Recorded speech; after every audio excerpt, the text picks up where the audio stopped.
వందనాలు ప్రభువా. హల్లెలూయా హల్లెలూయా. మనందరినీ వాక్యం చేత వాగ్దానముల చేత మీరు మాతో మాట్లాడినందుకు వందనాలు తండ్రి.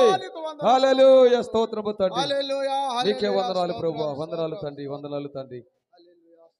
అలాగనే ప్రియ సంగమా 2025 సంవత్సరంలో మొట్టమొదటి విశ్రాంతి ఆరాధనను పరిశుద్ధాత్మ దేవుడు మన అందరికీ అనుగ్రహించినందుకు ఈ మొట్టమొదటి విశ్రాంతి ఆరాధనలో మనందరూ కూడా సజీవులుగా క్షేమకరంగా ఆరోగ్యకరంగా పరిశుద్ధాత్మ దేవుడు తన సన్నిధిలో మమ్మల్ని అందరూ నిలబెట్టుకున్నందుకు ఓ ఈ ధన్యత లేని వారి అందరూ వెళ్ళలలో వ్యర్థముగా గడుపుతున్నారు.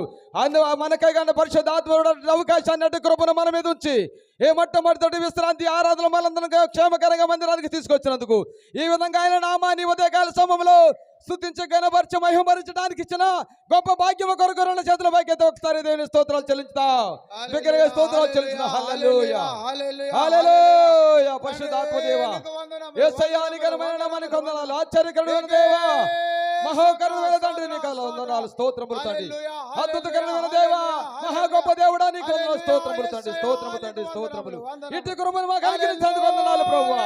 ఇటు తనను మా దేశము ప్రాంతాలకు దయచేసినందుకు వందనాలు. మా సంఘానికి అనుగ్రహించినందుకు వందనాలు. మంచిది ప్రియులరా, 2025వ సంవత్సరంలో మొదటి ఆదివారం ఈ దినము నుండి డిసెంబర్ నెల వరకు ఆ దేవుడు మనలను మన కుటుంబ సభ్యులను తన రెక్కల చాటున మరుగు చేసి కాపాడునట్లుగా రెండు చేతుల పైకెత్తి దేవుని స్తోత్రం చెప్దామా?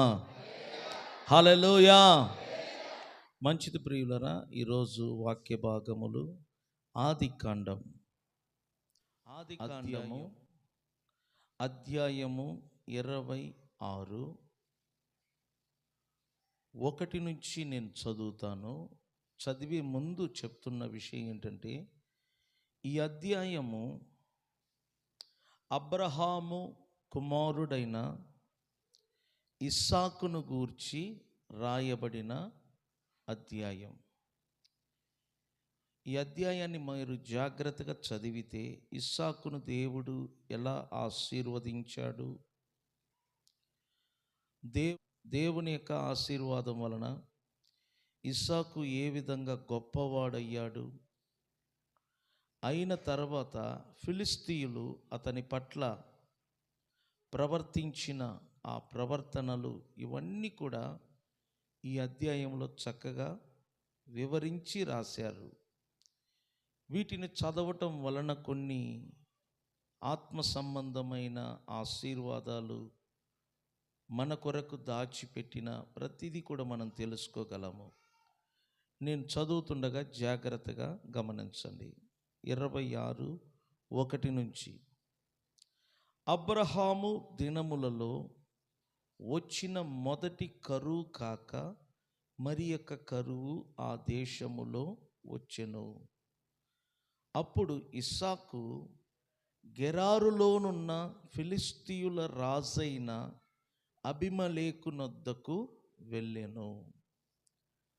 అక్కడ యెహోవా అతనికి ప్రత్యక్షమై, నీవు ఐగుప్తులోనికి వెళ్ళక నేను నీతో చెప్పు దేశమందు నివసించుము, ఈ దేశమందు పరవాసినై ఉండుము, నేను నీకు తోడై ఉండి నిన్ను ఆశీర్వదించెదను, ఏలయనగా నీకును నీ సంతానమునకును ఈ దేశములన్నీ ఇచ్చి నీ తండ్రి అయిన అబ్రహాముతో నేను చేసిన ప్రమాణము నెరవేర్చి ఆకాశ నక్షత్రముల వలె నీ సంతానమును విస్తరింపచేసి ఈ దేశములన్నీ నీ సంతానమునకు ఇచ్చెదను. నీ సంతానము వలన సమస్త భూలోకములోని సమస్త జనులు ఆశీర్వదింపబడుదురు. ఏలయనగా అబ్రహాము నా మాట విని నేను విధించిన దానిని నా ఆజ్ఞలను నా కట్టడలను నా నియమములను గైకొనేనని చెప్పెను. దేవుడు ఇస్సాకునకు తన్ను తాను ప్రత్యక్షపరుచుకున్నాడు. తన్ను తాను ప్రత్యక్షపరుచుకొని ఇలా మాట్లాడుతున్నాడు, ఇస్సాకు,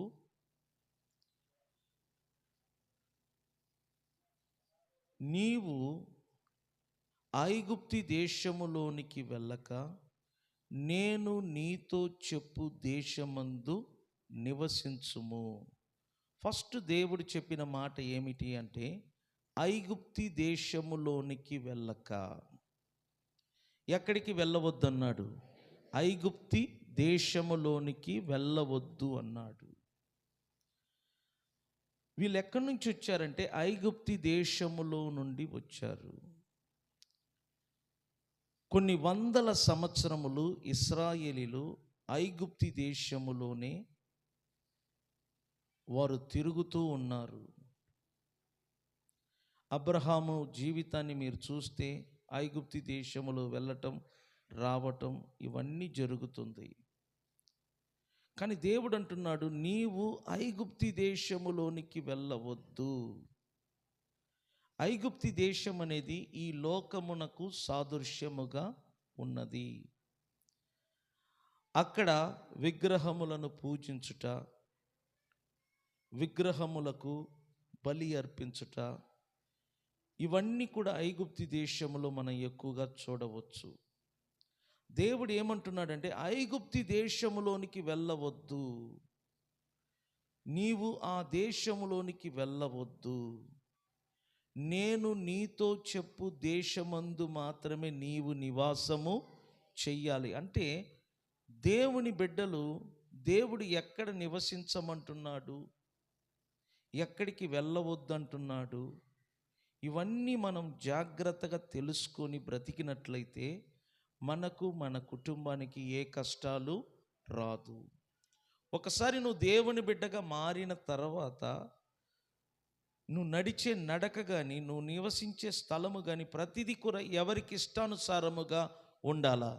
దేవునికి ఇష్టానుసారం. చూడు, ఆ దేశంలోనికి వెళ్ళవద్దంటే వెళ్ళకూడదు, ఆ ప్రాంతానికి వెళ్ళవద్దంటే వెళ్ళకూడదు. నువ్వు ఈ స్థలములో నివసించాలి అని దేవుడు చెప్తే అక్కడ నివాసము చెయ్యాలి.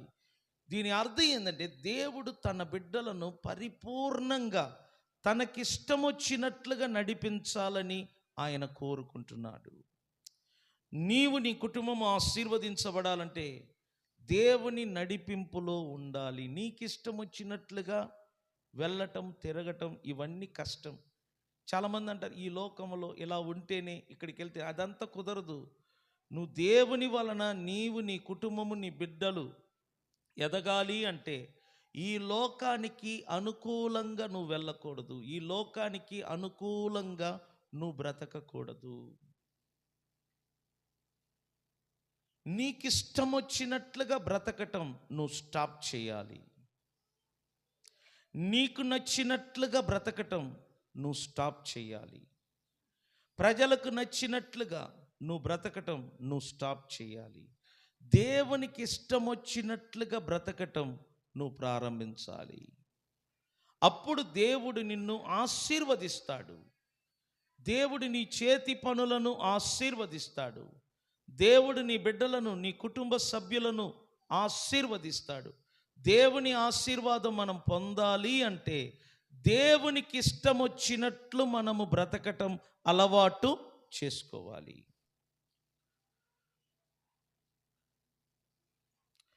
దేవుడు అంటున్నాడు, ఐగుప్తిలోనికి వెళ్ళక నేను నీతో చెప్పు దేశమందు నివసించుము. ఈ దేశమందు పరవాసి అయి ఉండుము, నేను నీకు ఏమయ్యుందును, తోడై ఉండి నిన్ను ఆశీర్వదించెదను. ఏలయనగా నీకును నీ సంతానమునకును ఈ దేశములన్నీ ఇచ్చి నీ తండ్రి అయిన అబ్రహాముతో నేను చేసిన ప్రమాణము నెరవేర్చి ఆకాశ నక్షత్రముల వలె నీ సంతానమును విస్తరింపచేసి ఈ దేశములన్నీ నీ సంతానమునకు ఇచ్చెదను. దేవుడు అంటున్నా, నేను చెప్పు ఈ దేశమందు నివసించుము. అప్పుడు ఈ దేశమందు నువ్వు అభివృద్ధి అవుతావు. ఈ దేశమందు నువ్వు చేయు పనులన్నిటిని నేను ఆశీర్వదిస్తాను. ఈ దేశమును నీ సంతానమునకు నేను ఇచ్చెదను.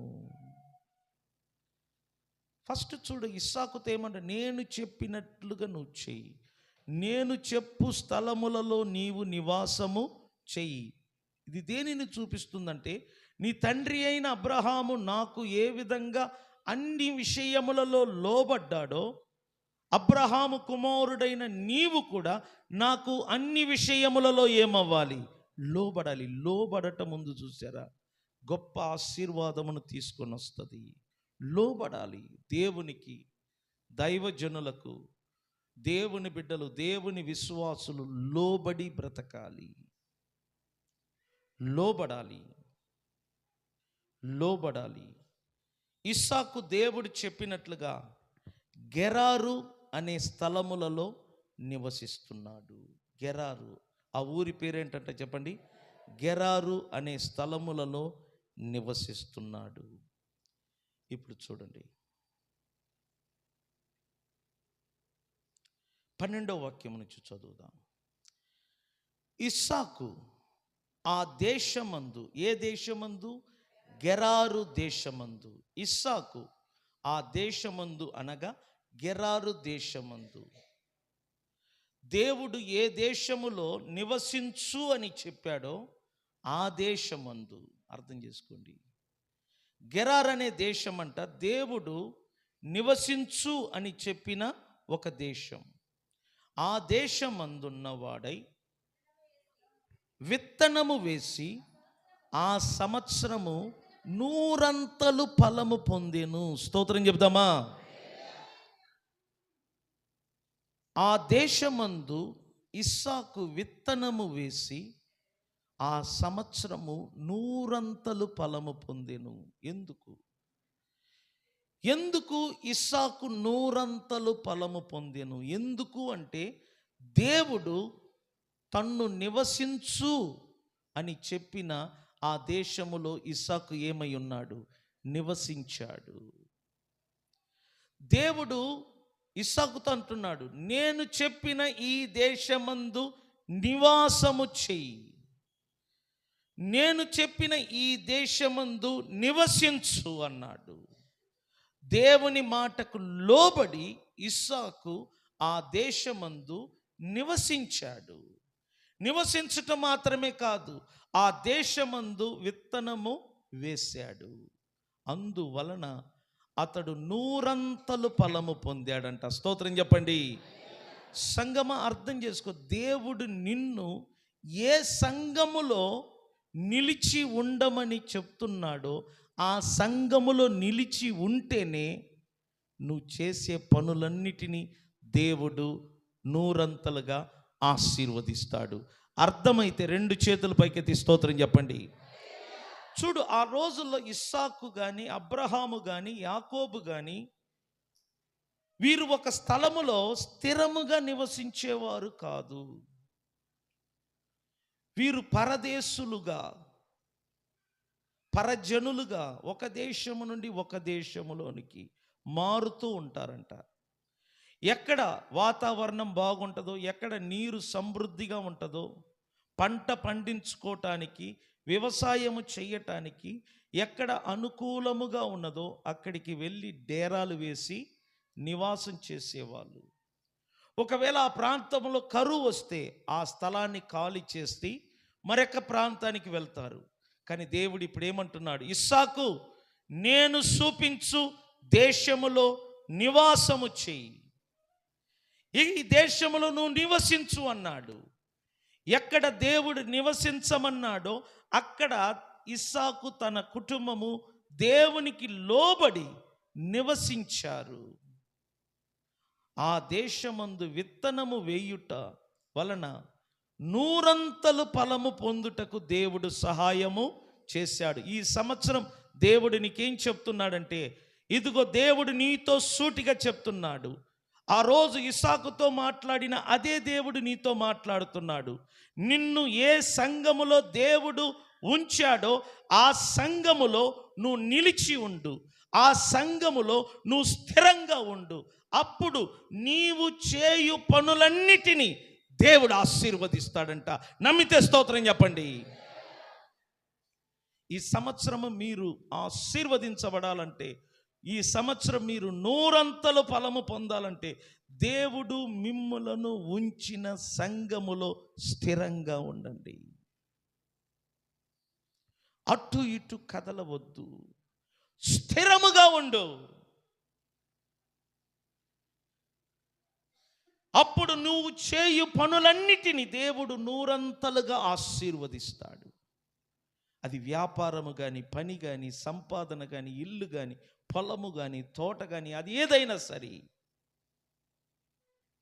స్థిరముగా ఈ సంఘములో నువ్వు నిలిచి ఉండు. సంఘములో స్థిరముగా ఉండు.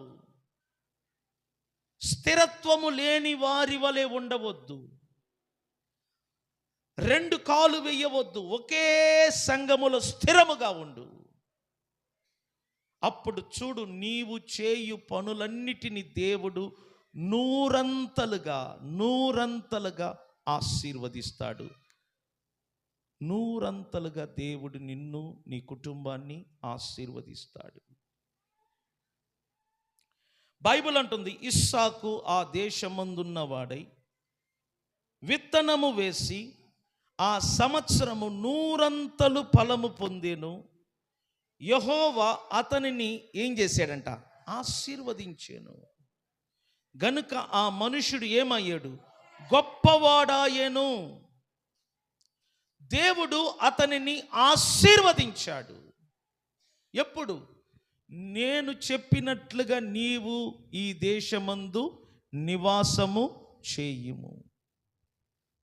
ఆ మాటకు లోబడి ఇస్సాకు ఎప్పుడు ఆ దేశములో నివసించటం ప్రారంభించాడో అప్పుడు దేవుడైన యెహోవా ఇస్సాకును ఏం చేశాడంట? ఆశీర్వదించెను. గనుక ఇస్సాకు ఆ దేశమందు ఏమయ్యాడు? గొప్పవాడయ్యాడంట. చేతుల పైకెత్తి స్తోత్రం చెప్దామా? సంగమా, అర్థం చేసుకోండి. దేవుని ఆశీర్వాదం ఒక్కటే మిమ్ములను, మీ కుటుంబ సభ్యులను గొప్పగా చేయును. దేవుని ఆశీర్వాదం మిమ్ములను పైకి లేవనెత్తుతున్నది. దేవుని ఆశీర్వాదము మిమ్ములను ఐశ్వర్యంతులుగా చేయుచున్నది. అమ్మ, పిల్లల్ని ఎత్తుకొని బయటికి వెళ్ళండి. దేవుని ఆశీర్వాదము మిమ్ములను ఉన్నతమైన స్థాయికి తీసుకొని వస్తుంది. కానీ దేవుని ఆశీర్వాదం మీరు పొందాలి అంటే మీరు దేవుడు చెప్పినట్లుగా ఒకే స్థలములో, ఒకే సంఘములో లోబడి నిలకడగా స్థిరంగా ఉండాలి. దేవుని ఆశీర్వాదము మనలను, మన కుటుంబమును గొప్పగా చేస్తుందట. దేవుని ఆశీర్వాదము రావాలి అంటే ఖచ్చితంగా లోబడే స్వభావం మనకుండా లోబడాలి. మీరు ఎప్పుడైనా చూడండి, మనుషుల సలహాలు తీసుకోకండి. ప్రమాదకరమైంది ఏంటి తెలిసిన? దేవుని బిడ్డలు దేవుని యొద్ద సలహా తీసుకోకుండా మనుషుల సలహాలు ఎప్పుడు మనం తీసుకుంటామో దెబ్బతింటాం. ఎందుకంటే మనము దేవుని చేత లోకములో నుండి ప్రత్యేకించబడ్డాం, లోకములో నుండి వేరు చేయబడ్డాం.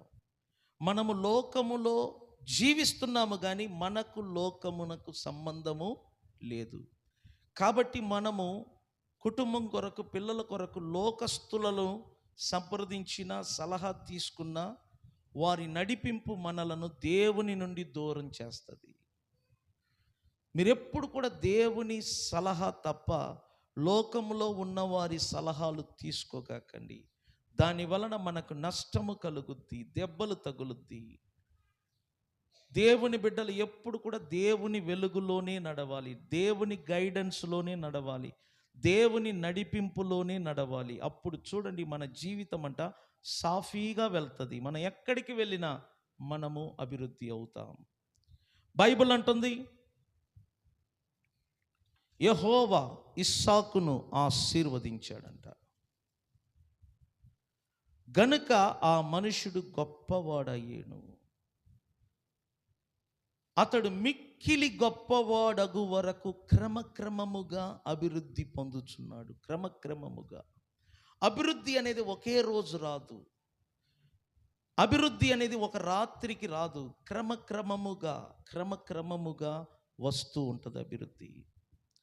అతని గొర్రెల ఆస్తియు, గొడ్ల ఆస్తియు, దాసులు, గొప్ప జన సమూహమును కలిగినంత ఫిలిస్తీయులు అతని యందు అసూయపడురి. అర్థం చేసుకోండి, ఇతరులు మన మీద అసూయపడునట్లుగా దేవుడు మనలను అభివృద్ధి పరుస్తాడు.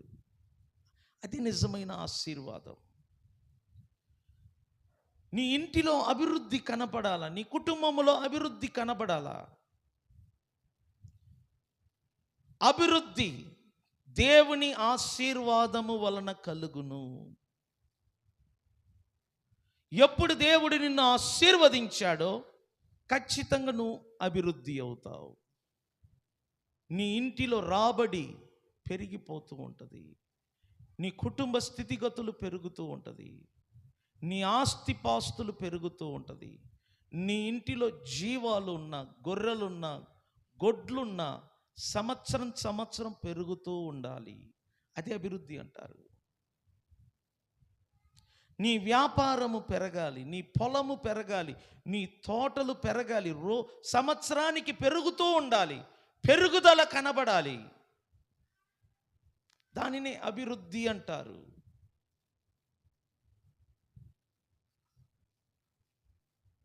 నీ రాబడి పెరుగుతూ ఉండాలి. పోయిన సంవత్సరానికంటే ఈ సంవత్సరం నువ్వు పొందబోయే రాబడి పెరగాలి. అభివృద్ధి అంటారు. చూడండి, ఒక గేదె లీటర్ పాలు ఇచ్చింది ఈ సంవత్సరం. నెక్స్ట్ ఇయర్ లీటర్ పాలు ఇస్తున్న గేదె 4 లీటర్ పాలు ఇవ్వాలి, పెరగాలి. పెరుగుదల అంటారు దానిని. అది ఎలా సాధ్యం? దేవుని యొక్క ఆశీర్వాదము వలన మాత్రమే అది సాధ్యమవుతుంది. దేవుని ఆశీర్వాదము మన తల మీద ఉన్నప్పుడు ఖచ్చితంగా నేను చెప్తున్నాను, మన ఇల్లు, మన వాకిలన్నీ కూడా అభివృద్ధి అవుతుంది. మీ అభివృద్ధిని చూసి మీ చుట్టూన్న ప్రజల కంటే మీ మీద అసూయ కలగాలి. అసూయ. మీ ఎదుగుదలను చూసి, మీ అభివృద్ధిని చూసి ప్రజలు అసూయతో మీ మీద కలహాత్మగా మారుతూ ఉంటారు. మిమ్మలను నాశనం చెయ్యాలని, మిమ్మలను పాడు చెయ్యాలని, మీ అభివృద్ధిని సర్వనాశనం చెయ్యాలని నీ చుట్టూన్న ప్రజలలో అసూయ ఆత్మ పని చేస్తూ ఉంటుందంట. అదే అభివృద్ధి. ఒకవైపు నువ్వు అభివృద్ధి అవుతున్నావు, మరొక వైపు నీ పట్ల అసూయ కలిగిన వాళ్ళు కూడా అభివృద్ధి అవుతూ ఉంటారు. వాళ్ళు ఏం చేస్తారంటే నిన్ను దాడి చేస్తూ ఉంటారు. నీ అభివృద్ధిని ఆపటానికి, నీ ఎదుగుదలను ఆపటానికి వారు ప్రయత్నం చేస్తూ ఉంటారు. ఎప్పుడైనా గుర్తుపెట్టుకోండి, దేవుని ఆశీర్వాదము ఎవరి మీద ఉంటుందో వారిని కొంతమంది ప్రజలు టార్గెట్ చేస్తారు నాశనం చేయటానికి. నువ్వు చెక్ చేయి, నీ ఇంట్లో రాబడి పెరుగుతుందా లేదా, నీ అభివృద్ధి పెరుగుతుందా లేదా. పోయిన సంవత్సరానికంటే ఈ సంవత్సరం నీ ఇంటి స్థితిగతులు మారుతున్నాయా లేదా, నీ ఇంటిలో వస్తువులు పెరుగుతున్నాయా, నీ రాబడి, నీ ధనము, నీ ఐశ్వర్యం అభివృద్ధి అవుతుందా లేదా అని ఒకసారి నువ్వు చెక్ చేయి. అభివృద్ధి కాలేదు అంటే ఎక్కడో పొరపాటు నీ మీద ఉంది. పోయిన సంవత్సరం లాగా ఈ సంవత్సరం ఉంటే నువ్వు రాంగ్ రూట్లో ఉన్నావని అర్థం. దేవుడు నిన్ను నివసించు అనే స్థలములో నివసించకుండా నువ్వు ఎక్కడో పొరపాటైన స్థలములో ఉన్నావని అర్థం. ఒకవేళ దేవుడు వెళ్ళవద్దు అన్న స్థలములోనికి నువ్వు వెళ్ళి ఉండవచ్చు. దాని వలన కూడా నీకు, నీ కుటుంబానికి శాపము రావచ్చు. అభివృద్ధి కనపడాలా, అభివృద్ధి కనపడాలి. దేవుని బిడ్డలు కుటుంబములో, ఇళ్లల్లో అభివృద్ధి కనపడాలి. స్తోత్రం చెప్దామా? అభివృద్ధి, డెవలప్మెంట్ కనపడాలా. నువ్వు ఎదగాల, నీ బిడ్డలు ఎదగాల, నీ కుటుంబం ఎదగాల, నీ రాబడి ఎదగాల. నువ్వు ఎక్కడ విత్తనము చల్లుతున్నావో అక్కడ 100 పంట నీకు పండాలా. నీ దగ్గర ఉన్న గేదెలు కానీ, పాడి కానీ, పంటలు కానీ, పొలము కానీ, మామిడి తోట, ప్రతిదీ కూడా 100 పంట నీకు ఇవ్వాలా. ఎందుకంటే నువ్వు ఆశీర్వదించబడ్డావు, నువ్వు శాపము క్రింద లేవు. దేవుడు అబ్రహాముతో ప్రమాణం చేశాడు. ఆ ప్రమాణం ప్రకారంగా మనమందరము 100 ఆశీర్వాదం పొందే తీరాలి.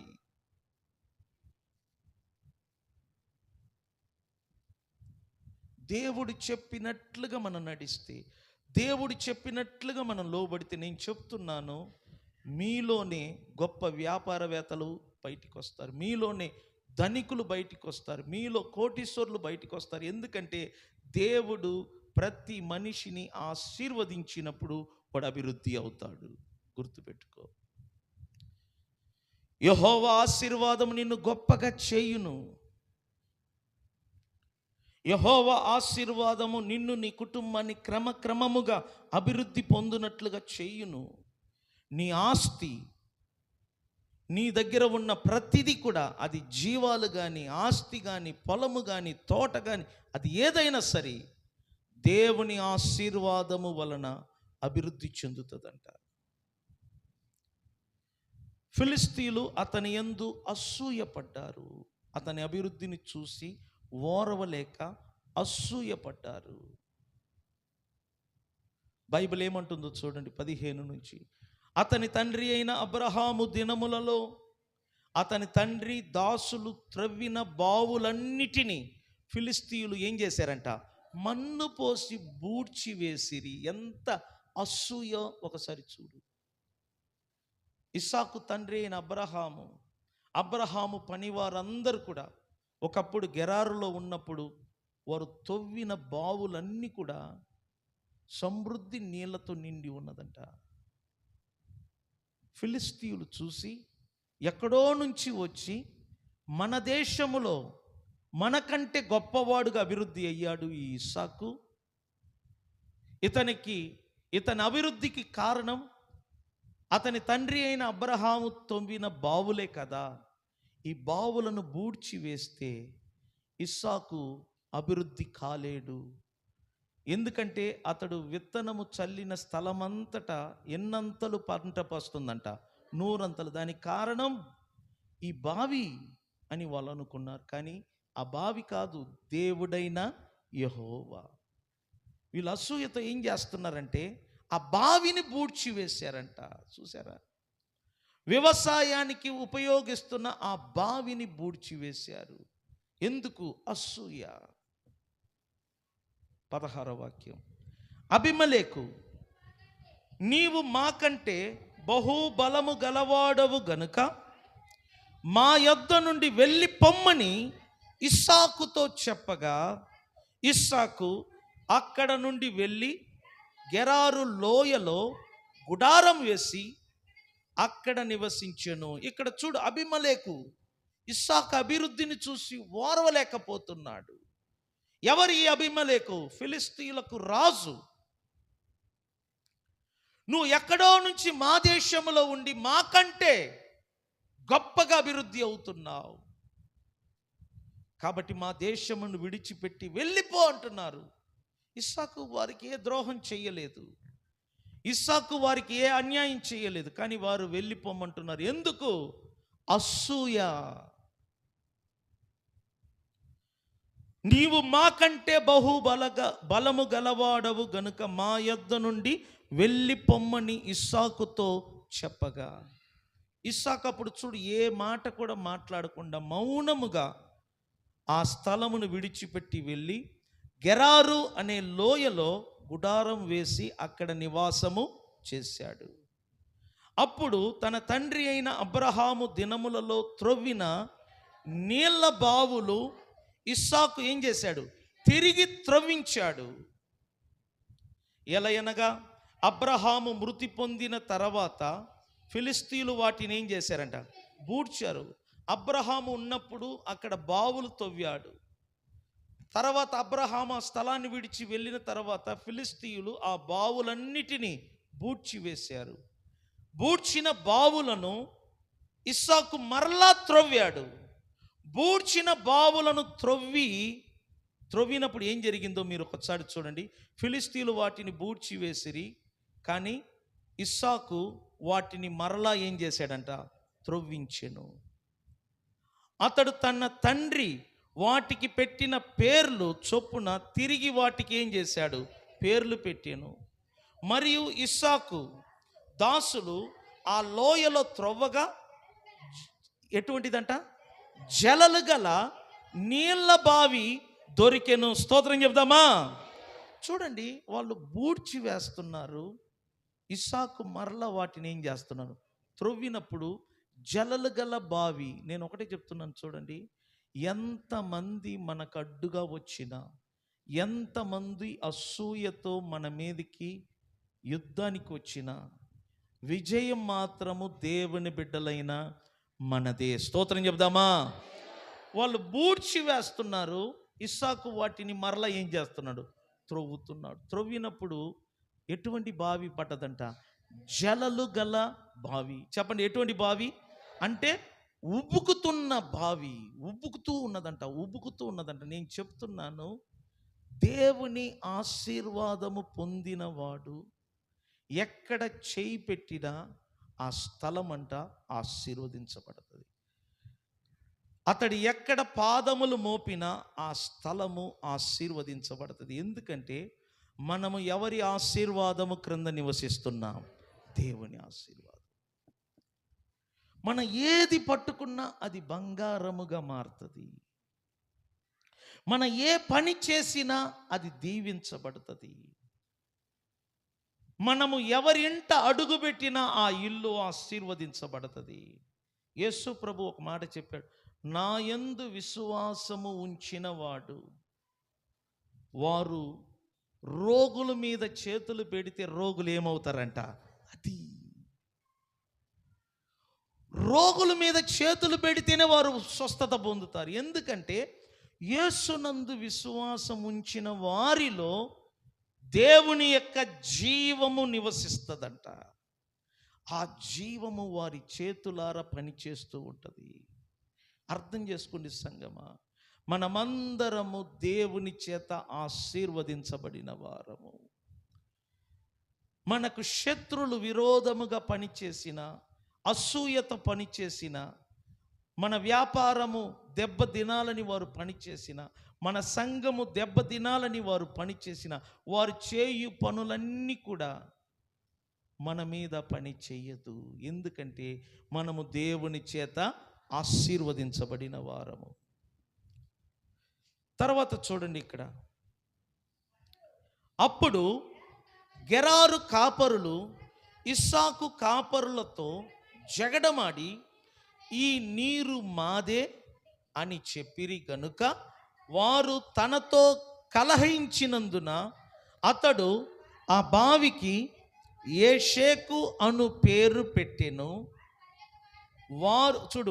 వారు మరొక బావి త్రవ్వినప్పుడు దాని కొరకును వారు జగడమాడిరి గనుక దానికి సిడ్నా అను పేరు పెట్టి. చూడు, వీళ్ళు బావి తవ్వుతున్నారు, ఫిలిస్తీన్లు వచ్చి వీళ్ళ మీదకి ఏం చేస్తున్నారు?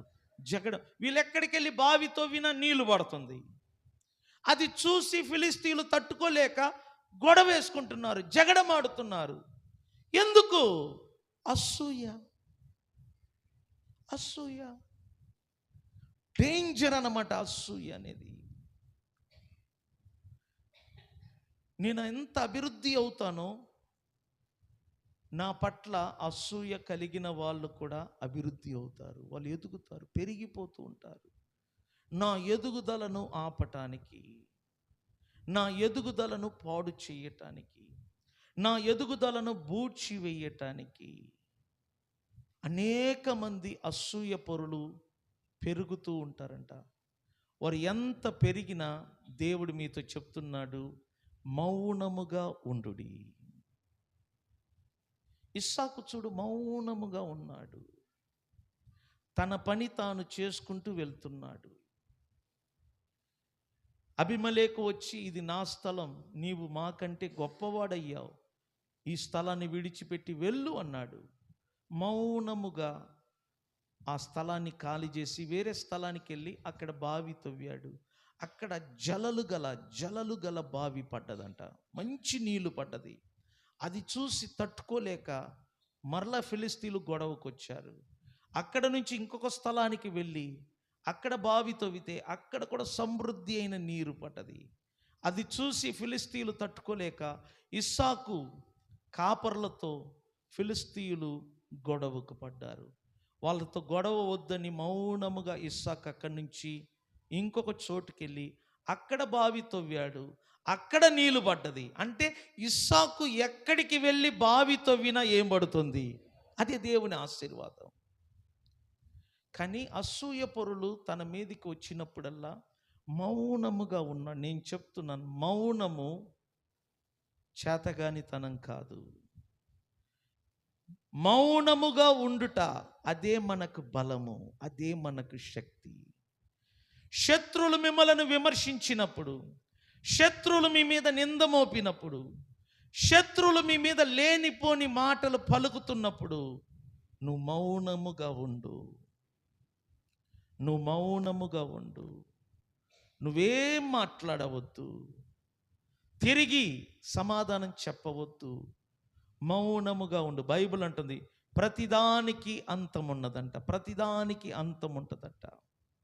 ఆ సమయము రానే వచ్చినప్పుడు దేవుడు మన పక్షముగా ఉండి మన కొరకు యుద్ధము చేస్తాడట. అర్థమైన వాళ్ళు మాత్రం దేవునికి స్తోత్రం చెప్పండి. నువ్వు మౌనంగా ఉండు. దేవుడి నీ పక్షం పని చేయాలంటే సైలెంట్గా ఉండు. వారు ఎన్నన్నా సరే నువ్వు మౌనంగా ఉండు. నీ గురించి ఎన్ని మాటలన్నా సరే మౌనంగా ఉండు. నీ మౌనమే నీ బలమంట.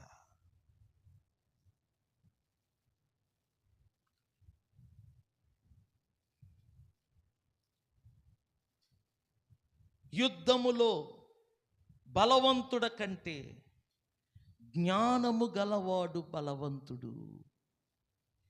యుద్ధములో మనము వినియోగించు ఉపకరణముల కంటే జ్ఞానము గలవాడు బలవంతుడు. జ్ఞాని మౌనముగా ఉంటాడు. జ్ఞాని మౌనముగా ఉండి తన జ్ఞానముతో శత్రులను గెలుస్తాడు. జ్ఞాని ఎప్పుడు కూడా సైలెంట్గా ఉంటాడు. మూగవాడు మాట్లాడలేడు గనుక వాడు మౌనంగా ఉంటాడంట. అందువలన సామెతలు అంటుంది ఆ మూగవాడు కూడా జ్ఞానిగా పిలువబడతాడు. ఎందుకంటే వాడు ఎలా ఉంటాడంట? మౌనంగా ఉంటాడు.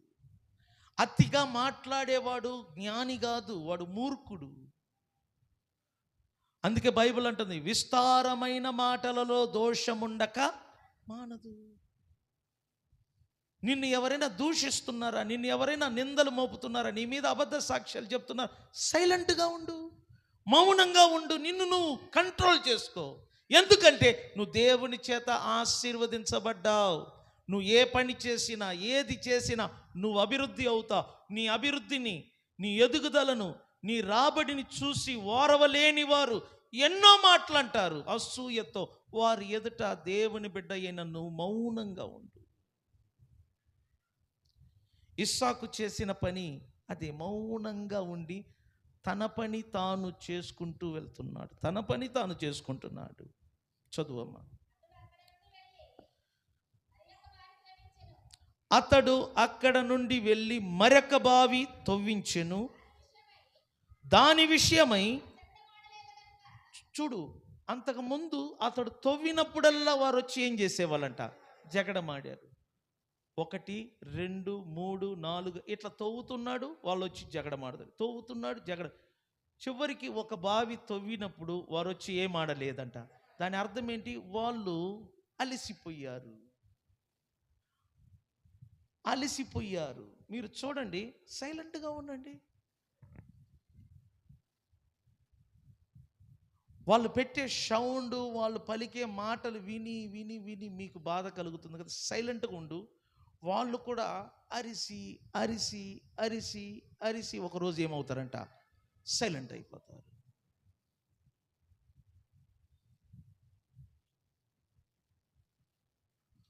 నువ్వు తిరిగి వాళ్ళను అడగాలనుకున్నప్పుడు అది ఎలా ఉండదంటే, పెట్రోల్ అయిపోతున్న బండికి నువ్వు పెట్రోల్ పోసినట్లు మరల బండి స్టార్ట్ అవుతుంది. నువ్వు సైలెంట్గా ఉన్నావు అనుకో, వాళ్ళు ఏం చేస్తారంట, అరిసి అరిసి అరిసి అరిసి వాళ్ళకి ఇసుకు పుట్టి స్టాప్ అయిపోతుంది. ఫిలిస్తీయులు ఇస్సాకు తవ్వినప్పుడల్లా వచ్చి గొడవ చేస్తున్నారు. పాపం అక్కడి నుంచి మౌనంగా ఇంకొక చోటుకి వెళ్ళాడు.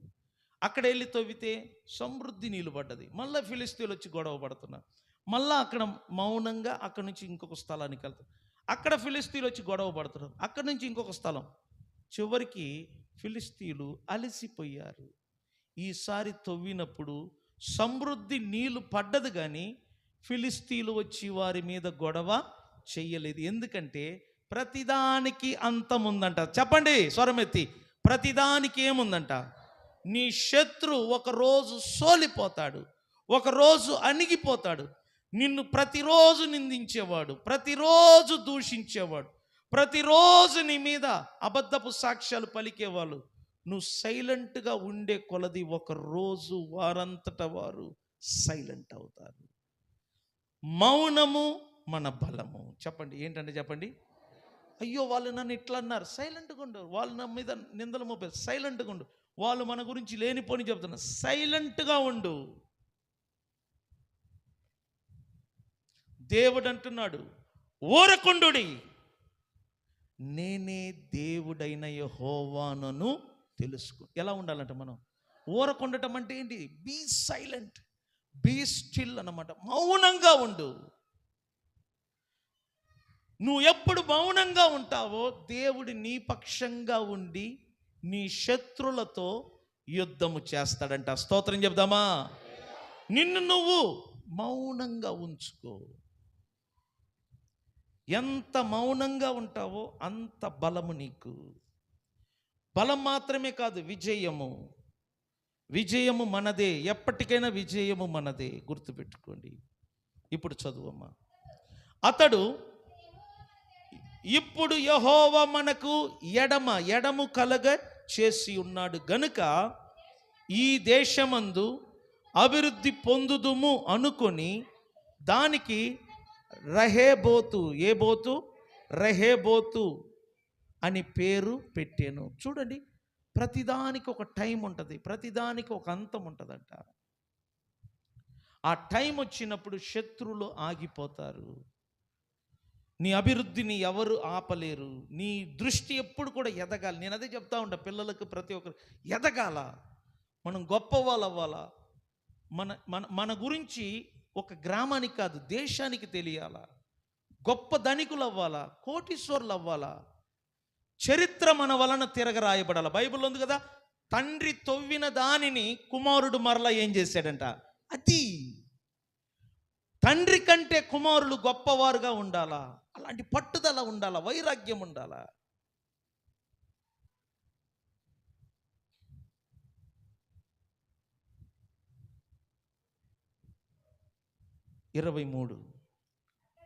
అక్కడ నుండి అతడు బెయేర్షెబాకు వెళ్ళెను. ఆ రాత్రి యెహోవా అతనికి ఏమయ్యాడంట. చూడు, ఎప్పుడు ప్రత్యక్షమైనాడు. అసూయపరులు 3-4 సార్లు ఇస్సాకు మీద గొడవకు దిగినప్పుడు, ఈ 3-4 సార్లు ఇస్సాకు వారి మీద గొడవ చేశాడా, మౌనంగా ఉన్నాడా? చెప్పండి, మౌనంగా ఉన్నాడా, గొడవ చేశాడా? దేవుని బిడ్డలు మౌనంగా ఉండాలి. మౌనంగా ఉండటం అంటే మన చేతగాని తనము అని అనుకోవద్దు. మౌనంగా ఉండటం అంటే అదే మన బలము, అదే మన బలం. సింహము కానీ పులి కానీ వేరే జంతువుల మీద ఎగిరేటప్పుడంట 2-3 అడుగులు వెనకాడుతుందంట. దాని అర్థం ఏంటి తెలిసిన? అది వెనకాడుతుందంటే చేత కాదని కాదు. అది ఎప్పుడు 2 అడుగులు వెనకేస్తుందో ఉన్న బలాన్ని ఇంకా ఏం చేసుకోవటానికి, పెంచుకోవటం. మీరు రన్నింగ్లో కూడా చూడు, రన్నింగ్ పరిగెత్తే వాళ్ళు, పరుగులు పందెం పరిగెత్తేటప్పుడు మీరు చూడండి, ఎప్పుడైనా వాళ్ళు స్టార్ట్ చేసే ముందు ఒక కాలు ఎక్కడ పెడతారంట? వెనకేసేటప్పుడు మనిషికి ఏం కలుగుతుంది? బలం. అది నువ్వు వెనకాడినప్పుడు నీ బలాన్ని నువ్వు పెంచుకుంటున్నావు. నువ్వు మౌనంగా ఉన్నప్పుడు నీ బలాన్ని నువ్వు పెంచుకుంటున్నావు. ఎప్పుడు నీ బలము పెరుగుద్దో అప్పుడు దేవుడు దిగి రంగములు నీ పక్షముగా యుద్ధము చేస్తాడు. అర్థమైతే స్తోత్రం చెప్పండి, స్తోత్రం చెప్పండి. దేవుడు నీకు తన్ను తాను ప్రత్యక్షించుకుంటాడు. దేవుడు నీకు తోడుగా ఉంటాడు. ఎప్పుడంటే నువ్వు మౌనంగా ఉన్నప్పుడు. నువ్వు మౌనంగా ఉన్నప్పుడు ఖచ్చితంగా ఇతరులు నీ మీద దాడి చేసినప్పుడు, ఇతరులు నీ మీద నిందలు మోపినప్పుడు, ఇతరులు నీ మీద అబద్ధపు మాటలు పలికినప్పుడు నీకు బాధ కలిగి నువ్వు ఏడుస్తూ ఉంటావు, కన్నీరు కారుస్తూ ఉంటావు. నీ కన్నీటిని, నీ ఏడుపును దేవుడు చూస్తున్నాడు. దేవుడు ఖచ్చితంగా నీకు జవాబు ఇవ్వటానికి నిన్ను నీ ఎదుట తన్ను తాను ప్రత్యక్షపరుచుకుంటాడు. పరుచుకొని ఏమంటాడు తెలుసనా? నేను నీకు తోడై ఉన్నాను గనుక భయపడకము. ఈ ఫిలిస్తీన్లకు భయపడకము, ఈ అసూయపరులకు భయపడకము. దేవుడు ఎప్పుడైనా నీతో ఒకే మాట చెప్తాడు, నేను నీకు తోడై ఉన్నాను, భయపడకము. నువ్వు ఎవరి విషయమై భయపడుతున్నావో దేవుడు చెప్తున్నాడు, వారి విషయమై మీరు భయపడకము. స్తోత్రం చెప్పండి. నా దాసుడైన అబ్రహామును బట్టి నిన్ను నేనేం చేసి తిని ఆశీర్వదించి నీ సంతానమును విస్తరింప చేసేదనని చెప్పేదను. అర్థం చేసుకోండి, ఎవరిని బట్టి దేవుడు ఇస్సాకును ఆశీర్వదించాడు. అదే విధంగా బైబిల్లో పౌలు పరిశుద్ధాత్మ ద్వారా రాశాడు, విశ్వాసులందరూ కూడా వాగ్దానమును బట్టి పుట్టిన ఇస్సాకు వంటి వాళ్ళు. మనమందరం ఎవరు వంటి వాళ్ళమంట? అబ్రహామునకు ఇస్సాకు ఎలాగ కుమారుడో మనమందరము అబ్రహామునకు సంతానము, మనమందరము అబ్రహామునకు వారసులము, మనమందరము అబ్రహామునకు కుమారులుగా పిలువబడుతున్నాము. స్తోత్రం చెప్పండి. అబ్రహామును బట్టి ఇస్సాకు ఎలా ఆశీర్వదించబడ్డాడో, అబ్రహామును బట్టి ఇక్కడ కూర్చున్న మీరందరూ కూడా ఆశీర్వదించబడ్డారు. మీరు భయపడవద్దు, దేవుడు మీకు తోడై ఉన్నాడు. దిగులు చెందవద్దు, దేవుడు మీకు తోడై ఉన్నాడు. పిల్లల విషయము, వారి చదువుల విషయము, వారి భవిష్యత్తు విషయము భయపడవద్దు. దేవుడు నీకు తోడై ఉన్నాడు. నీకు మాత్రమే కాదు, నీ సంతానమునకు దేవుడు తోడై ఉన్నాడు. నీ సంతానమును అభివృద్ధి పరుస్తాడు. నీ సంతానమును వారి శత్రువుల గవిని స్వాధీనపరుచుకున్నట్లుగా నీ సంతానమును దేవుడు ఆశీర్వదిస్తాడు. నమ్మిన వారందరూ చేతులెత్తి స్తోత్రం చెప్పండి. భయపడవద్దు. నీ బిడ్డల విషయం భయపడవద్దు, నీ బిడ్డల విషయం భయపడవద్దు. నువ్వు జాగ్రత్తగా ఉండు, నువ్వు జాగ్రత్తగా ఉండు. మన పిల్లల గురించి దేవుడు ఆలోచిస్తున్నారు. వారికి ఎటువంటి జీవితం, వారికి ఎటువంటి భవిష్యత్తు ఇవ్వాలని ఆయనకు తెలుసు. నువ్వు దేవుడు చెప్పినట్లు నడువు. ఫస్ట్ నువ్వు దేవునికి భయపడు. ఫస్ట్ నువ్వు దేవుని సన్నిధికి రా. అప్పుడు చూడు, నీ బిడ్డలను దేవుడు ఆశీర్వదిస్తాడు. నువ్వు దేనికి భయపడవద్దు సంగమా. దేవుడు నీకు తోడై ఉన్నాడు, భయపడకము. అబ్రహామును బట్టి దేవుడు నిన్ను ఆశీర్వదించాడు. అబ్రహామును బట్టి దేవుడు నీ సంతానమును విస్తరింపచేస్తాడు. హల్లెలూయా. నీ సంతానము మాత్రమే కాదు, నీకు కలిగి ఉన్న ఇల్లు, నీకు కలిగి ఉన్న పొలము, నీకు కలిగి ఉన్న మామిడి తోటలు, నీకు కలిగి ఉన్న ఆస్తి, నీకు కలిగి ఉన్న జీవాలు, ప్రతిదానిని దేవుడు విస్తరింప చెయ్యబోతున్నాడు. నువ్వు నమ్మితే స్తోత్రం చెప్పు. హల్లెలూయా. 25వ వాక్యము.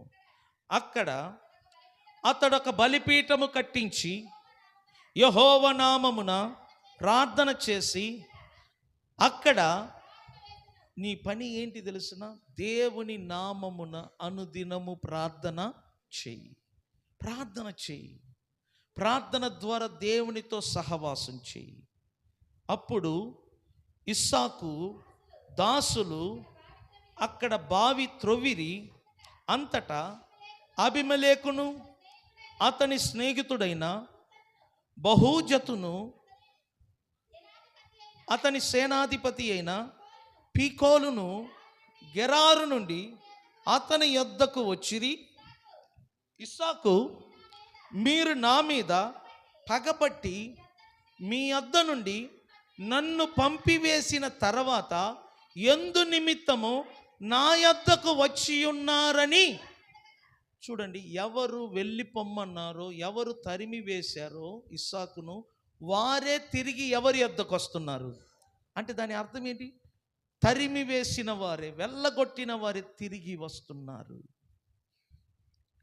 బైబిల్లో ఒక మాట ఉంది, మనము దేవునికి ఇష్టలుగా జీవిస్తేనంట మన శత్రులను దేవుడు మనతో సమాధానపరుస్తాడంట. స్తోత్రం చెప్పండి. చూడు, ఇప్పుడు మనకు శత్రులు ఎవరో వారందరినీ దేవుడు మనతో ఏం చేయబోతున్నాడు? సమాధానపరుస్తాడు. ఎప్పుడు? మనము దేవునికి ఇష్టలుగా జీవించినప్పుడు. నేను చెప్తున్నాను, శత్రులు మన దగ్గరికి వస్తారు కానీ మనము మన శత్రువుల యొద్దకు వెళ్ళవలసిన పని లేదు.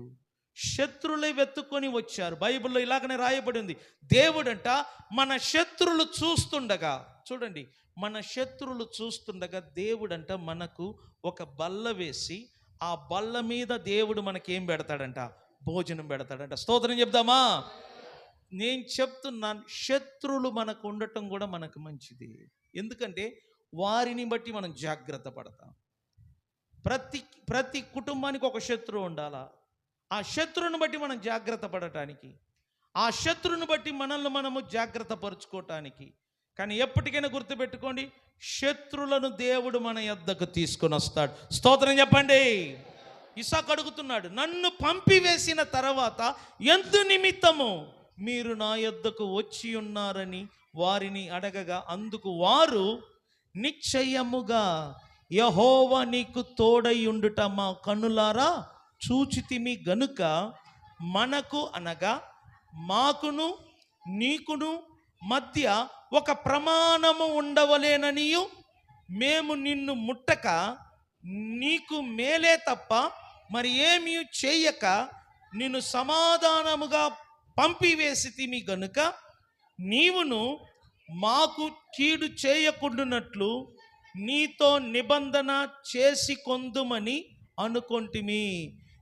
ఇప్పుడు నీవు యెహోవా ఆశీర్వాదము పొందినవాడు అనిరి. స్తోత్రం చెప్దామా? అన్నది ఎవరు? శత్రుల బంధువుల. అంటే దేవుడు నిన్ను ఆశీర్వదించాడని ఎవరు గుర్తించాలా? శత్రువు.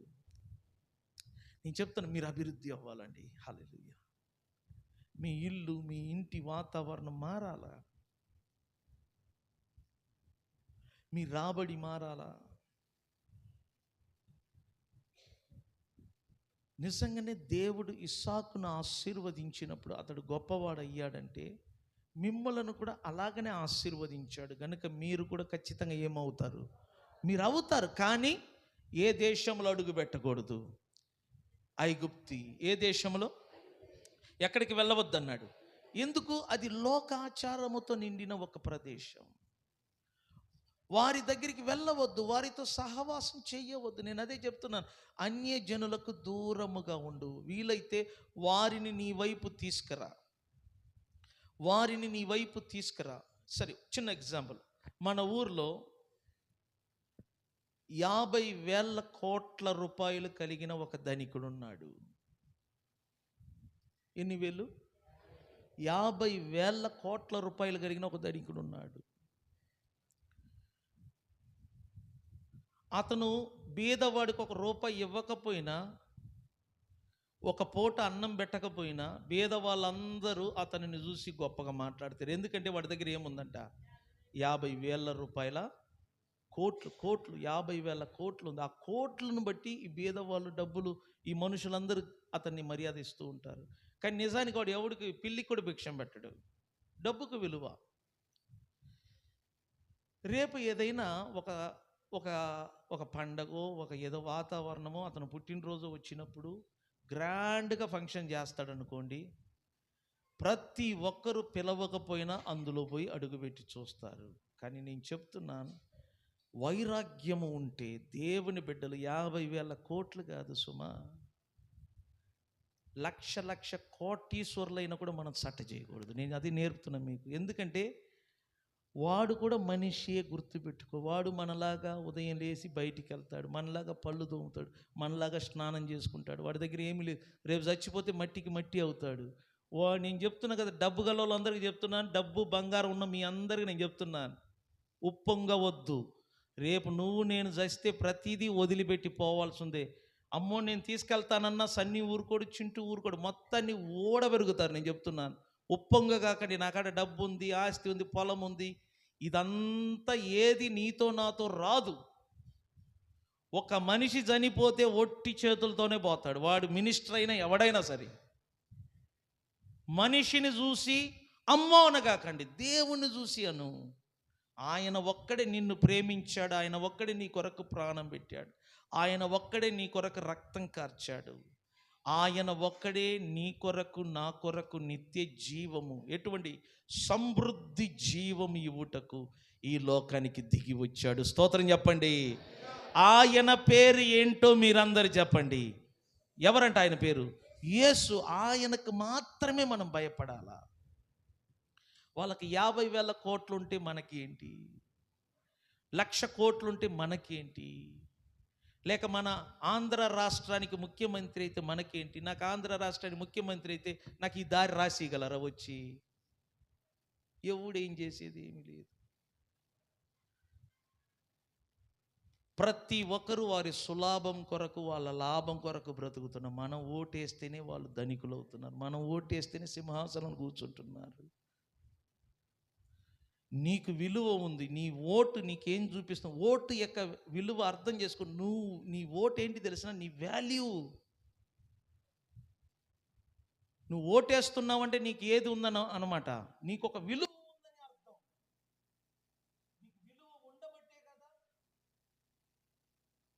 నీకు విలువ ఉండబట్టే కదా ఒక మినిస్టర్ అయినా ఎమ్మెల్యే అయినా నీ ఇంటికి వచ్చి నాకు ఓటేయమని అడుగుతున్నాడు.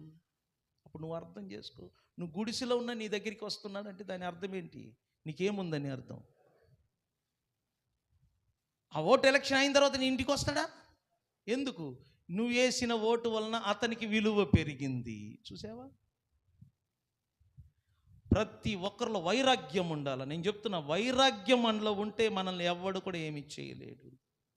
మనకు ఒక పట్టుదల, ఒక వైరాగ్యం ఉండాలా. మనం ఒకరి కాలకాడ కాదు, ఒకరు మన దగ్గరికి రావాలి. ఆ వైరాగ్యం ఎప్పుడు మీలో పని చేస్తుందో నేను చెప్తున్నాను.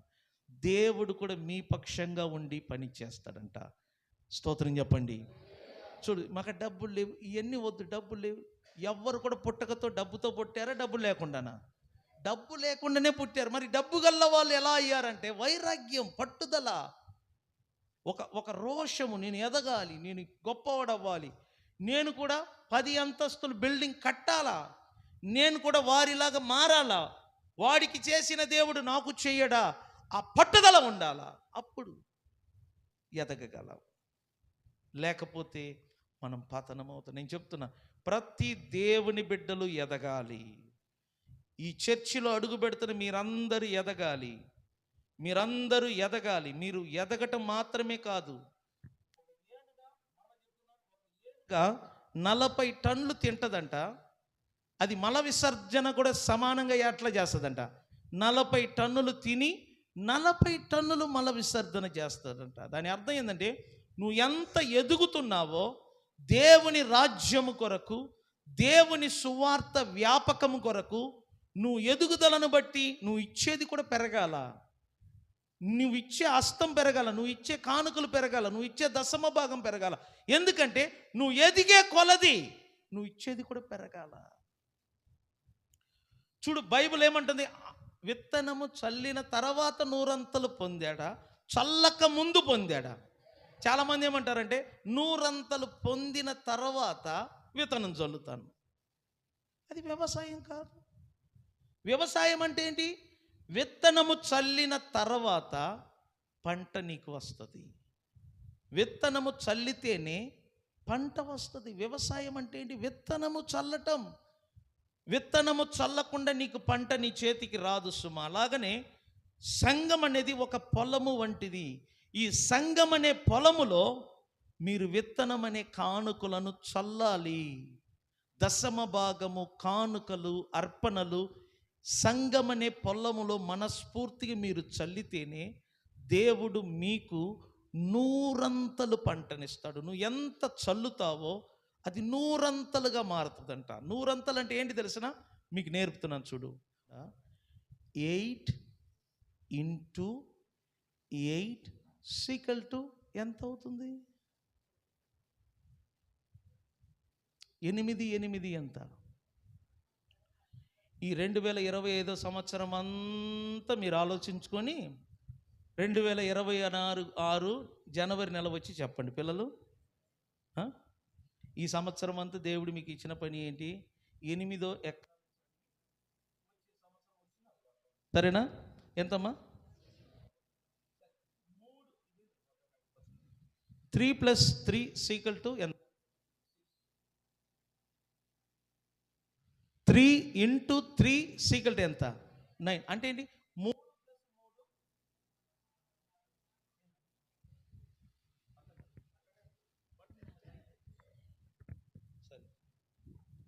3 + 3 ఎంత? 6. మరి 3 × 3 ఎంత? 9. 3 + 3 6 అయితే 3 × 3 ఎంత? 9. మీరు చూడు, ఈ 3 × 3నే విస్తరణ అంటారు, మల్టిప్లై అంటారు. దేవుడు నిన్ను నన్ను విస్తరింప చేయాలనుకుంటున్నాడు, మల్టిప్లై చేయాలనుకుంటున్నాడు. నేను సీరియస్గా చెప్తున్నాను. మీ మీ ఎదుగుదలకు ఆటంకమే ఏంటి తెలిసిన? మీ పిసినారితనం. మీరు చూడు, మనస్ఫూర్తిగా ఇవ్వరు, మనస్ఫూర్తిగా విత్తరు. అందువలన మన ఇంట్లో దరిద్రం అంట, మన ఇంట్లో డబ్బు తరగదంట. నేను ఇప్పటికీ చెప్తున్నాను, మాకు ఎంత ఖర్చు అయింది, మా ముఖంలో దుఃఖం ఏమి కనబడట్లా. బిల్లు ఎంత వచ్చింది తెలిసిన? సరుకుల బిల్లు 38,000. పాపం బిడ్డలు, వాళ్ళ బాధ నేను చూసుకోలేకపోయి, వాళ్ళు సరుకులు కడతా ఏమైతే మరీ ఉరికింది, సరుకులు అని తీసి ఆమె చేతులు పెట్టే పని ఆ బిల్లు. ఇక గుండెపోటు వచ్చేది. ఎంత తెలిసిన సరుకులకి? ప్రతి ఒక్కరు సరుకులు అంటున్నారు. సరుకులు ఎంత తెలిసిన? ఈ సంవత్సరం 38,000.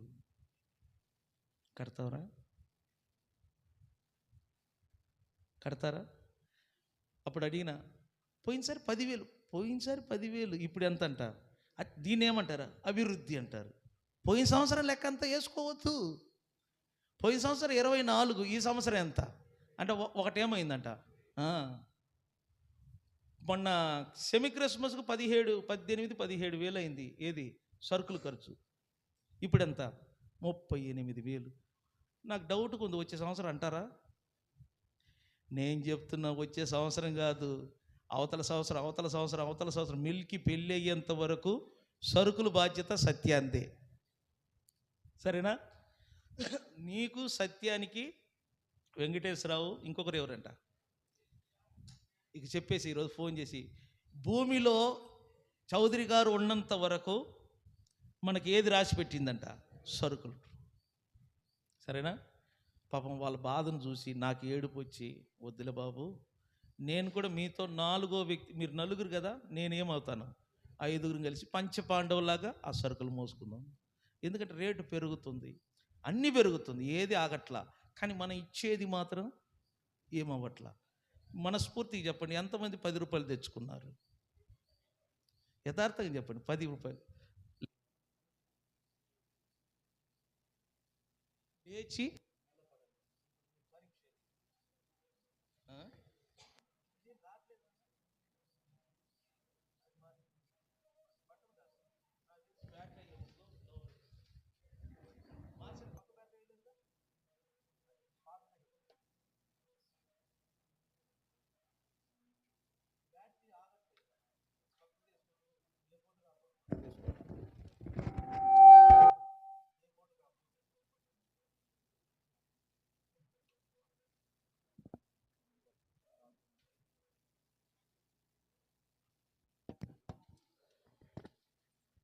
ప్రయత్నిస్తున్నాను. 3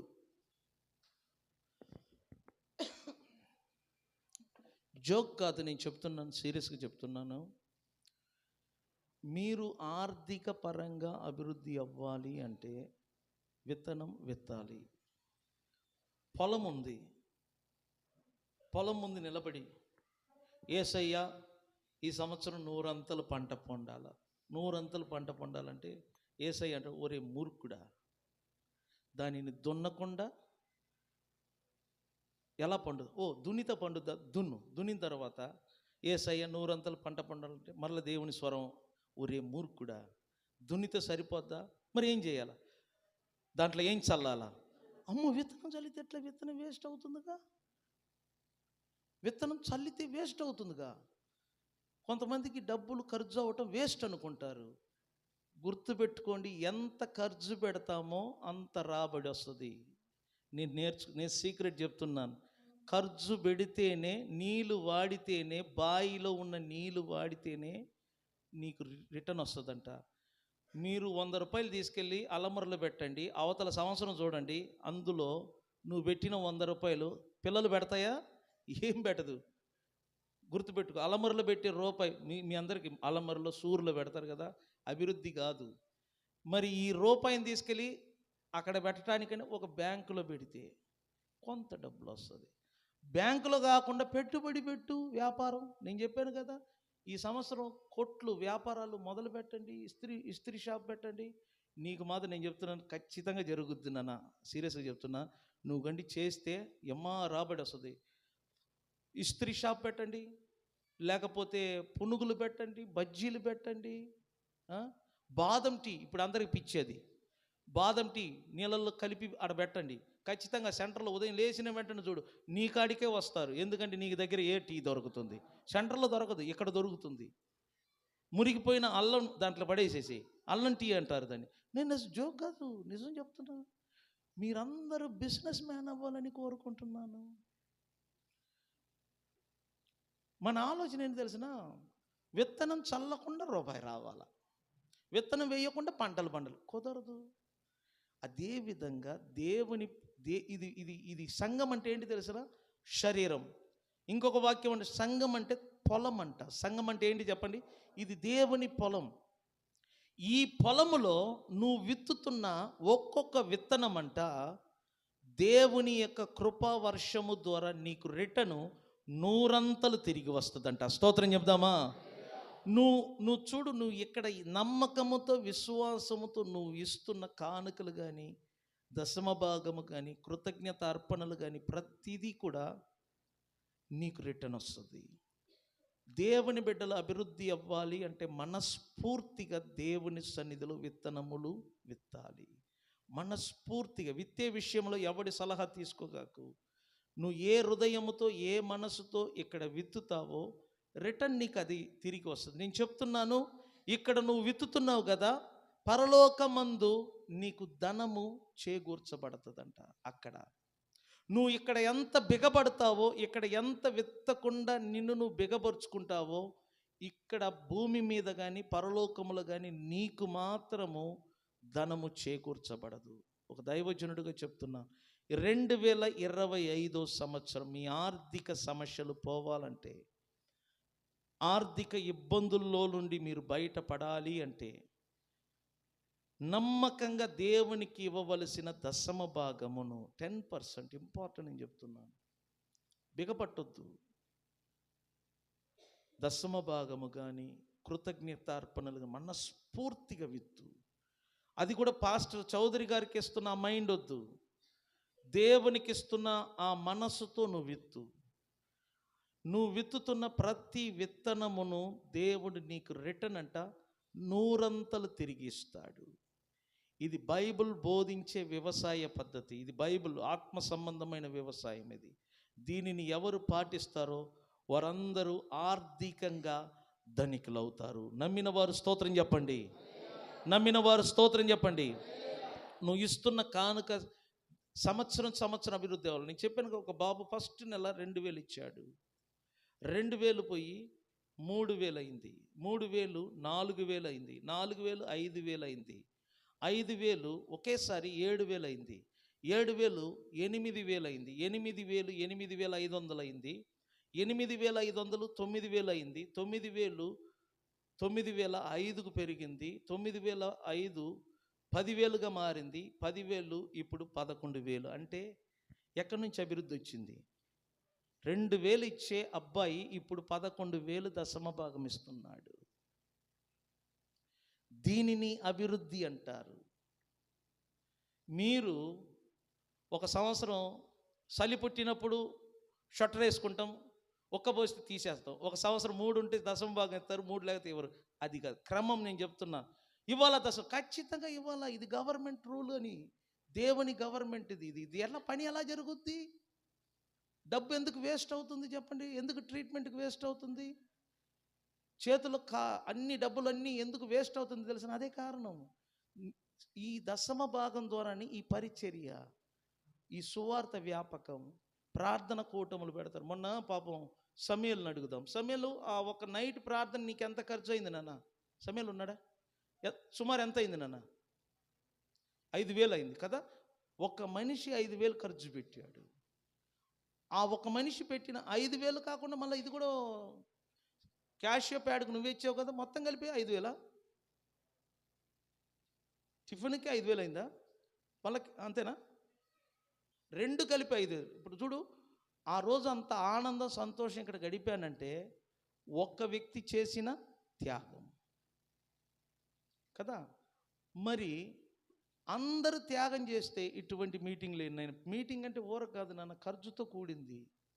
ఒక క్యాషియో ప్యాడ్ని పిలవాలంటే 3,000 రూపాయలు. ఊరకుందా?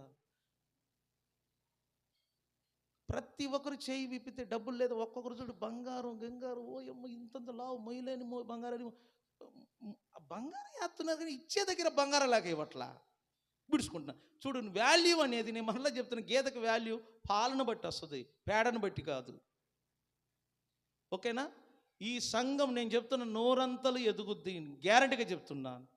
అలాగని ఈ చర్చికి వచ్చే వాళ్ళందరూ కూడా ధన్యులు అవుతారు, ధనికులు అవుతారు. ఎప్పుడంటే ఆర్థికంగా మీరు ఎదగాలంటే మీరు ఖచ్చితంగా పిసునారితనం లేకుండా మనస్ఫూర్తిగా విత్తాలి. స్తోత్రం చెప్దామా? స్తోత్రం చెప్దామా? నేను మీకు సమయం ఇస్తున్నాను. ప్రార్థన పూర్వకంగా దేవునికి కానుకలు సమర్పించుకుందాం. ఓకేనా? 2 నిమిషం సమయం ఇస్తున్నాను. మనస్ఫూర్తిగా ప్రార్థన చేయండి. ఈ సంవత్సరం మొదటి ఆదివారంలో ఒక నిర్ణయం తీసుకో. ఈ సంవత్సరం అంతటా దేవా, నేను ప్రతి వారము నీకు ఈ కానుకిస్తాను. మొక్కుబడి చేసుకోండి. అలాగనే నా రాబడిలో దశమ భాగం నమ్మకంగా నేను ఇస్తానని మొక్కుబడి చేసుకోండి. స్వరమెత్తి ప్రార్థన చేయండి ప్రతి ఒక్కరు. తండ్రి, నీకు వందనాలు ప్రభువా. ఇదిగో ఈ సంఘములో మేమందరం ఎదగాలని కోరుకుంటున్నాం. దానికి అడ్డుగా ఉన్న మాలో ఉన్న ఆ పిసునారితనాన్ని తొలగించండి. మనస్ఫూర్తిగా ఇవ్వుటకు, మనస్ఫూర్తిగా విత్తనము చల్లుటకు సహాయం చేయండి. ఇస్సాకు వలె మేమందరము 100 అంతలు ఫలము పొందుటకు నీ కృపను అనుగ్రహించమని, ఇప్పుడు వేయబోతున్న కానుకలను మీరు దీవించమని యేసు నామమున ప్రార్థన ద్వారా అడిగి వేడుకుంటున్నాము పరమ తండ్రి. అట్లాగనే నిలబడండి. పాట పాడుతుండగా కానుకలు స్వీకరించబడతాయి. కానుకలు స్వీకరించబడిన తర్వాత ఒక 5 నిమిషం మీరు కూర్చోవాలా.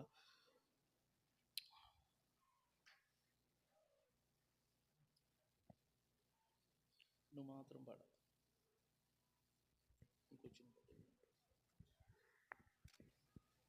ఏమివ్వగలనయ్యా నా యేసయ్యా, నీవు చేసిన మేలులకై. నేనేమివ్వగలనయ్యా నా యేసయ్యా, నీవు చేసిన మేలులకై. నిన్ను గూర్చి లోకమంత చాటనా, ఊపిరి ఉన్నంత వరకు పాడనా. నిన్ను గూర్చి లోకమంత చాటనా, ఊపిరి ఉన్నంత వరకు పాడనా. ఏమివ్వగలనయ్యా నా యేసయ్యా, నీవు చేసిన మేలులకై. నేనేమివ్వగలనయ్యా నా యేసయ్యా, నీవు చేసిన మేలులకై. గురిలేని నా జీవిత పయనములో దరిచేరి నిలచిన నా దేవుడవు. మతిలేక తిరుగుచున్న నన్ను శృతి చేసి నిలపిన నా దేవుడవు.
చేతుల పైకెత్తి స్తోత్రం చెప్దామా?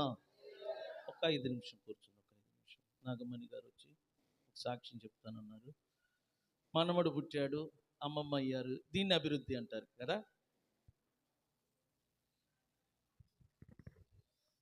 ముందుగా దేవుని స్తోత్రం, సంతోషకరమైన స్తోత్రాలు, వందనాలు దేవునికి. ప్రభు యేసు నామంలో కుటుంబం వచ్చిన మీకు అందరికి వందనాలు. దైవజనులకు, దైవజనుల కుటుంబానికి వందనాలు. 2023లో 45 రోజుల ఉపవాస ప్రార్థనలో దేవుడి దర్శనం ద్వారాగా నా కూతురు చంద్రికకి గర్భఫలం ఇస్తున్నట్టు చూపించాడు. అదే కాకుండా మగబిడ్డను కూడా నాకు దేవుడు చూపించాడు. సాక్ష్యం రూపంలో చెప్పాలని, ఎవరు ఆడపిల్ల అన్నా కానీ నేను ఊరుకునేదాన్ని కాదు. నాకు మనవడు పుట్టాలి, మనవడే కావాలని. అలాగే దైవజనులు మీ నోటుకుంటే ఏదైతే పలుకుతారో మీకు అదే జరుగుతుంది అన్నారు. అట్లాగనే దేవుడు నాకు మనవడిని ఇచ్చాడు. 2024లో డిసెంబర్ 27 శుక్రవారము మంచి బిడ్డని దేవుడు ఇచ్చాడు. అదేవిధంగా బిడ్డకు మరలా కావర్లో ఇన్ఫెక్షన్ అన్నారు. విజయవాడ వెళ్ళాము. అయినా సరే దైవజనులు అక్కడికి వచ్చి మరుసటి రోజు వచ్చి ప్రార్థించిన వెంటనే తెల్లవారి మళ్ళీ డాక్టర్లు చూసి కామర్లు అయితే లేవమ్మా, కొంచెం ఇన్ఫెక్షన్ లాగా అనిపిస్తుంది అన్నారు. మళ్ళీ తర్వాత సాయంత్రం వచ్చి కూడా ఆ ఇన్ఫెక్షన్ అనేది లేదు, అది కూడా పూర్తిగా పోయింది. మరి తల్లి కావాలి, తల్లి ఏమో నూజివీడులో ఉంది, మరి తీసుకొస్తేనే బిడ్డనిస్తాం అన్నారు. చాలా బాధపడ్డాము, కుటుంబం అంతా కూడా చాలా కన్నీరు కార్చాం. అయినా సరే దేవుడు ప్రతి ఆపద నుంచి రక్షించి బలపరిచి తీసుకొచ్చాడు. ఎట్లాగైతే కుట్లు వడదీసి ఏ టయానికైతే పంపించాలి ఇంటికి అనుకున్నామో అదే టయానికి తల్లిని బిడ్డను ఒక సాట చేర్చాడు, సఫలపరిచి అదే టయానికి ఇంటికి చేర్చాడు. ఏ విషయంలో తొట్టిల్లకుండా దేవుడు మమ్మల్ని కాచి కాపాడు దేవుని కృపను బట్టి క్షేమంగా ఇంటికి వచ్చాము. ఏదైనా ప్రతి విషయంలో దేవుడు తన వాక్యం ద్వారాగా మా కుటుంబాన్ని రక్షిస్తూనే ఉన్నాడు. చంద్రిక గర్భఫలం ధరించినప్పటి నుంచి కూడా సంఘమంతా కూడా ప్రార్థన చేశారు. అందరికి మరోసారి వందనాలు చెబుతున్నాను. దైవజనులు ప్రతిసారి బిడ్డను ముట్టి ప్రార్థించారు. ఉపవాస కొడుకుల్లో కూడా చంద్రిక కలుసుకుంది. ఏ అపాయంలో పడకుండా ప్రతిదీ చేసి ఆయన సాక్షిగా కుటుంబాన్ని నిలబెట్టుకున్నాడు. దేవునికే మహిమ ఘనత ప్రభావం కలుగును గాక. ఓకే, ఈరోజు నీ పేరేంటి అసలు చెప్పదు? స్వప్న. మీ అక్క పేరు స్పందన. పేరు మార్చండి అయ్యా, నేను గలిబిలి అవుతున్నాను. చిరంజీవి, అదే నాకు గుర్తు. నాకు చిన్నప్పటి నుంచి చిరంజీవిని పిలిచే అలవాటు. కరెక్ట్, చిరంజీవికి ఈరోజు పుట్టినరోజు. బీటెక్ చదువుతున్నావు కదా, రైట్. ఆమె పుట్టినరోజు సందర్భంగా ఏడుపు ముఖం పెట్టుకొని ఉండండి. మరి ఏం చెప్పాలా? ఒకసారి ఏం చెప్పాలా? హ్యాపీ కాదు, సారీ, మీకు దండం పెడతాను. పుట్టినరోజు శుభాకాంక్ష బెస్ట్. మన తెలుగు భాషలో చెప్పండి ఒకసారి అందరికి దగ్గర. పుట్టినరోజు శుభాకాంక్షలు. ఇంకొకసారి చెప్పండి.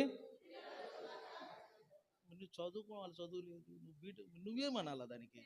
అందరికి థ్యాంక్స్, అందరికి థ్యాంక్స్, అందరికి వందనాలు. స్పందన, స్వప్న, ఈ పేరు స్వప్న.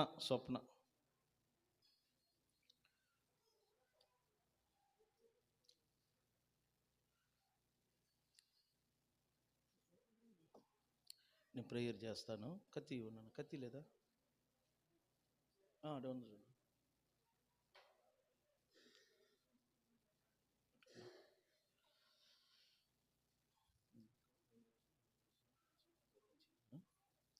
పరిశుద్ధుడా నీకు వందనాలు, స్తోత్రం తండ్రి. స్వప్నాన్ని బట్టి ప్రార్థన చేస్తున్నాం. నీ కృపచేత ఈ దినము వరకు కాపాడినందుకు స్తోత్రములు, వందనములు చెల్లించుకుంటున్నాం. ఈ సంవత్సరం బిడ్డ చదువుతున్న చదువులన్నిటిలో మీరు తోడుగుండండి. అదేవిధంగా ఆరోగ్య విషయంలో కానీ, ఆర్థిక విషయంలో కానీ ఎక్కడ ఎలాంటి లోటు లేకుండా మీరు ముందుకు నడిపించండి.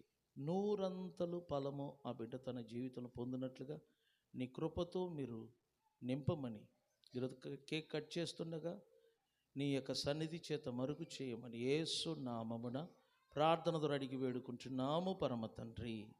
ఆమేన్, ఆమేన్. కచ్చి. Happy birthday to you, happy birthday to you, happy birthday to you స్పందన, happy birthday Swapna. Many God bless to you. Many God bless to you. Many God bless to you, Swapna. Many God bless to you. చప్పట్లు కొట్టండి. God bless you, నాన్న. Right. God bless you. వద్దు నీ పుట్టినరోజు నేనే తినిపియాలా? పాస్టమ్మ గారు కూడా వచ్చి తినిపి. ఇది ఆపుకోండి, పుట్టినరోజు నేను తినిపియాలి, మీరు మా నోట్లో పెట్టి అది ఎవరు పుట్టినరోజు అర్థం కావట్లా. అది కూడా కొంచెం మార్చాలి కదా. రైట్.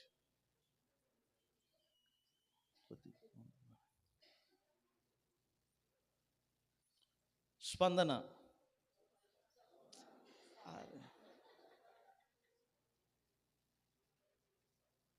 ఇది పోవట్లేదు ఈ జబ్బు నాకు. గాడ్ బ్లెస్ యూ నాన్న. God bless you. ఒక ముక్క నాకు తీసిపెట్టు. చందు దా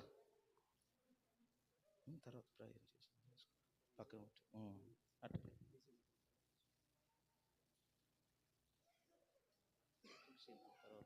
లేచి నిలబడదాం. ఆఖరి ప్రార్థన. పరిశుద్ధుడా నీకు వందనాలు, స్తోత్రం తండ్రి. ఈ మొదటి ఆదివారం ఇస్సాకు జీవితంలో నుండి కొన్ని మాటలు మీరు మాట్లాడినందుకు స్తోత్రం. వచ్చిన బిడ్డలు అర్థం చేసుకుని ముందుకెళ్ళటకు సహాయం చేయండి. ఈరోజు సాక్ష్యం చెప్పిన నీ బిడ్డను, అలాగనే స్వప్నాన్ని బట్టి కూడా ప్రార్థిస్తున్నా. బిడ్డ పుట్టినరోజు సందర్భంగా నీ దీవెనలతో నింపమని వేడుకుంటున్నాం. ఈరోజు సాయంత్రం జరుగుతున్న కుటుంబారాధన ఆశీర్వదించండి. చలి వాతావరణాన్ని నీ కంట్రోల్లో ఉంచండి. ఉత్సాహంగా ప్రతి ఒక్కరూ కుటుంబాలుగా అక్కడికి రావటకు సహాయం చేయమని, పాటలు పాడుతున్న వారిని, వాయిద్యాలు వాయిస్తున్న ప్రతి బిడ్డలను మీరు వాడుకొని నీ నామానికి ఘనత మహిమను తెచ్చుకోమని ప్రభు అయిన యేసుక్రీస్తు నామమున ప్రార్థన ద్వారా అడిగి వేడుకుంటున్నాము పరమ తండ్రి. ఆమేన్. మన తండ్రి అయిన దేవుని ప్రేమ, ప్రభు అయిన యేసుక్రీస్తు యొక్క కృప, పరిశుద్ధాత్మ అన్యోన్య సహవాసము కూడి వచ్చిన మనందరికీ తోడై ఉండి నడిపించును గాక. ఆమేన్. స్తోత్రం చెప్దామా? స్తోత్రం చెప్దామా? స్వరమెత్తి ఒకసారి గట్టిగా దేవుని స్తోత్రం చెప్దాం. హల్లెలూయా. మరొకసారి ఈ వారమంతటా ప్రతిరోజు సాయంత్రము 7:30 నుంచి 9 గంటల వరకు ప్రార్థన కూటం జరుగుద్ది. ఒక బుధవారం శనివారం మాత్రం మైక్ వినబడుద్ది. ఓకేనా? అప్పుడు మీరందరూ అర్థం చేసుకుని రావటానికి ప్రయత్నం చేయండి. దేవుడు మిమ్మలను మీ కుటుంబాలను ఆశీర్వదించును గాక. God bless you all.